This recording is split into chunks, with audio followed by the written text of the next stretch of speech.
In vostra compagnia riprende l'informazione di Telepordenone e con noi in studio Raffaele Padrone, FSP Polizia, grazie per essere con noi. Grazie. Grazie a voi, grazie direttore. Facciamo il punto, insomma, nei giorni scorsi proprio il sindacato che lei rappresenta ha mandato un comunicato, insomma, dove presentavano il problema che tuttora si legge nelle cronache, ovvero quello dei migranti, il problema dei confini, insomma, la visita, l'incontro che avete fatto anche con il prefetto Manno, insomma, tutti i temi che voi avete presagito in qualche modo. Ma sì, abbiamo visto un attimino in là la visita di ieri del Ministro dell'Interno, il prefetto Piantedosi, ma abbiamo incontrato il prefetto della provincia di Pordenone, abbiamo trovato una persona disponibilissima, neo promosso qui a Pordenone, ma una persona disponibilissima nella risoluzione di questo problema. Auspico che, come ha detto, una mano ce la darà presso il Dipartimento, che è miope, è sordo ultimamente quando si grida aiuto, perché la questura di Pordenone ha un personale ormai rosicato, dà fastidio anche leggere tante volte, e non solo la questura di Pordenone, è un problema chiaramente generalizzato in tutta Italia, ma dà fastidio tante volte per chi legge l'esaltazione di qualcuno che dice ho portato 10 uomini, ho fatto arrivare 15, sono arrivate 10, e non parla mai di quello che sono quelli effettivamente che lasciano anche il servizio, come dicevo tante altre volte, per raggiunti limiti di età o perché comunque hanno i requisiti per poter andare in pensione. Questo è un deflusso importantissimo a Pordenone, perché 38 l'anno scorso, 28, 27 quest'anno, il prossimo anno forse con 20 persone riusciamo a cavarcela, ma nel 2025 per me ci sarà un default importantissimo, veramente grave, perché le persone chiaramente, avendo Pordenone un'asticella dell'età ormai dei colleghi in servizio, diventa una problematica molto molto importante per i cittadini che sono poi i contribuenti, perché è vero che, come abbiamo detto al prefetto, i questori si devono attenere per forza alla presenza sul territorio di equipaggi della polizia, ma il numero diventa sempre più ristretto. Quindi nell'arco delle 24 ore, insomma, le autovetture e comunque il personale che è sulla strada comincia a diminuire.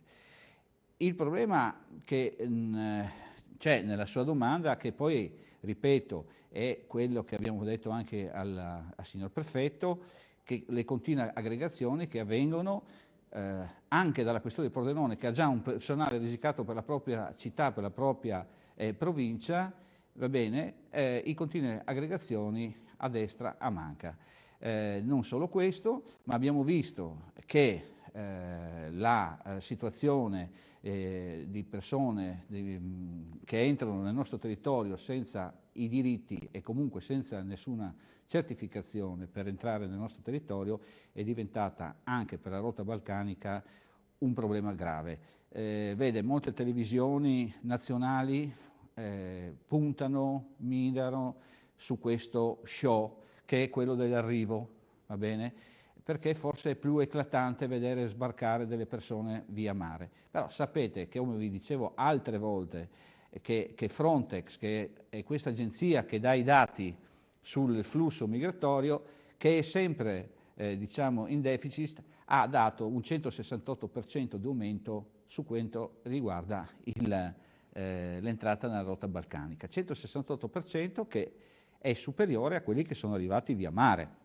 Ecco, cosa significa? Significa che noi finalmente siamo contenti di questa rimissione di Schengen, perché solo così si possono controllare le persone, controllandole, facendo i controlli alle frontiere. Dispiace per chi ama questa libertà di traffico, però se noi pensiamo, le dico questo con un dato del Ministero, che solo in questi 11 mesi dall'inizio 2023 sono entrate nel nostro territorio 160.000 persone, io dico, poi ci spaventiamo se veniamo a sapere che un terrorista a Bruxelles è entrato nel 2011 da Lampedusa.